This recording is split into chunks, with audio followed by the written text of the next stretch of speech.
city councilor in Newton and a former Marine officer. And I'm running for Congress to deliver results for the residents of Massachusetts. This is a time in our country when, more than anything, I think people are desperate for competence and for unity in Washington, D.C. And instead, we have gotten negligence and more partisanship. And I'm somebody who has a track record of delivering results in the military, in local government, in business, in the nonprofit world. And I'm going to deliver results by working together with people, experts, fellow legislators, constituents, interest groups like labor or others to get stuff done for the residents of Massachusetts. I'm a Newton City Councilor. I've worked as an assistant district attorney, but the job that I cherish most in my life is being a mom to my two kids, Madeline, who just turned 9, and Jack, who's 5. I'm running for Congress with the fierce urgency of a mom, fed up by what is going on in Washington and determined to make change. I wake up every day thinking about what is going to be in the long-term best interest of their future and all of our kids' future. And I'm running for Congress to ensure that issues like climate change, gun violence prevention, the cost of prescription drugs, and as we find our way through the coronavirus crisis, healthcare and an economy that works for everyone remain top of mind, and that you have a fierce advocate in Washington on all of those issues. Last year in October, when I announced that I was running for Congress, I announced because the people and places that we love and the progress that we need to create a fair economy for everyone in this district were under attack. And I obviously never could have imagined what was going to come and just the incredible need that we would have to create a fair economy, to rebuild our economy in a way that doesn't go back to where we were, but create something that is finally fair and just and inclusive. That's why I got in this race and, have been working the past 20 years to do that here in Massachusetts, whether it's leading at Planned Parenthood to help make sure that reproductive health care was covered in the ACA, or being the head of the Progressive Business Organization here in Massachusetts, leading the fight on paid family medical leave, or teaming up with my friends in organized labor to raise the minimum wage. I've been at the center of the fight for a fair economy and decided to run for Congress to take that fight to Washington on behalf of everyone in this district. I'm not a politician. I'm a business person, a tech entrepreneur. And a lot of my focus has been with my companies, engaging with the community, trying to help inspire kids to be interested in STEM, science, technology, engineering, and math. And also I started up a nonprofit to do that as well, to bring companies together with schools so that we could make the opportunities of STEM available to people who can't afford a 4-year college degree. And I've been very focused on that, and it seems so very clear to me that we've had this booming economy that has left so many people behind, and people are working harder than ever before, but they can't access the opportunities of the economy, and all the benefits are going to a few, to the very people at the very top.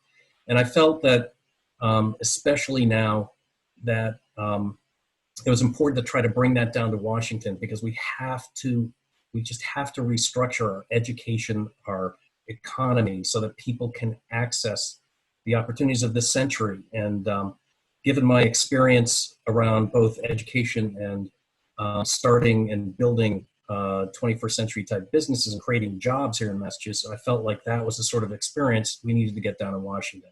And that, combined with the fact that I feel like we just have a mess down in Washington, a dysfunctional government, that I just can't see how we could leave this to my kids and their generation. I just don't want to do that. So those things combined really drove me to want to run. Actually, to go back before the pandemic to a speech that Vice President Biden gave in Detroit. And he said something that has stayed with me. He said he was a bridge to the next generation of Democratic leaders.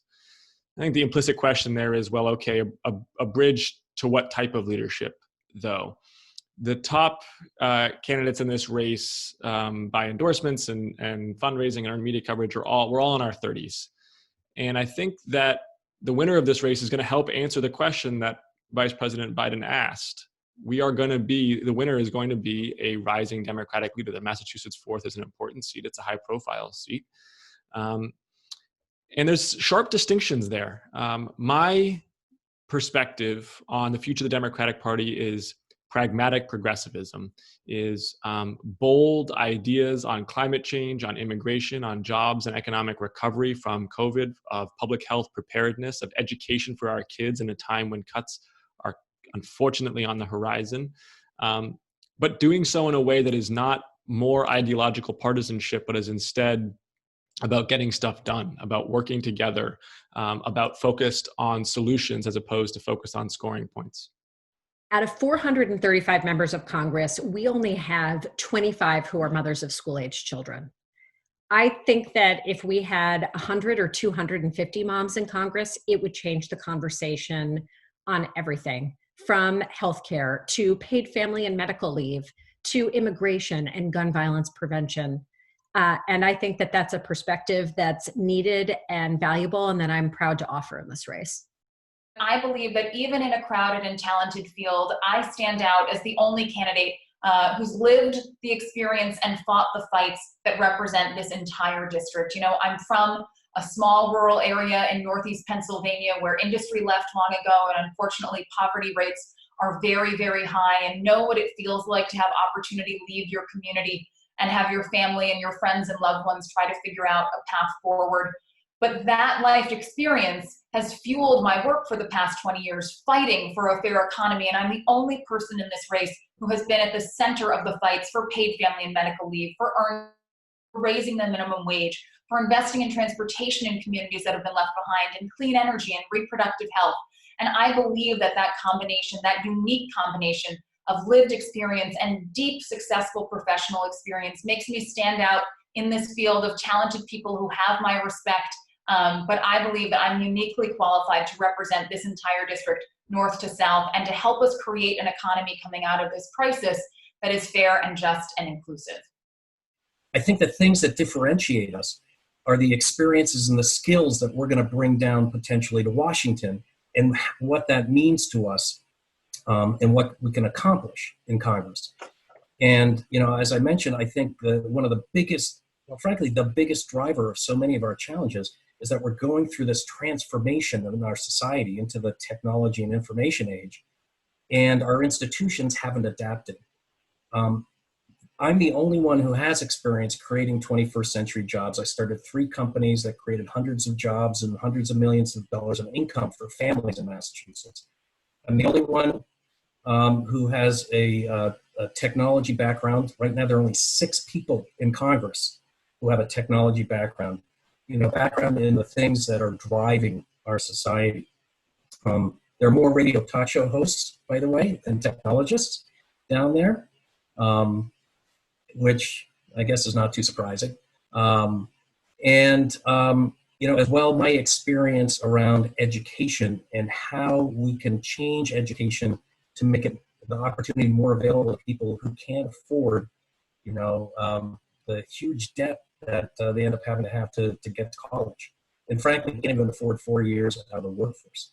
And then I think finally, my experience as an entrepreneur starting companies, we're all about, in the entrepreneurship world, we're all about creating 1 + 1 = 3. None of this zero-sum game thing. We believe that you can create good solutions to tough problems where everybody wins. And I think that's something as well that I'll bring down in Washington.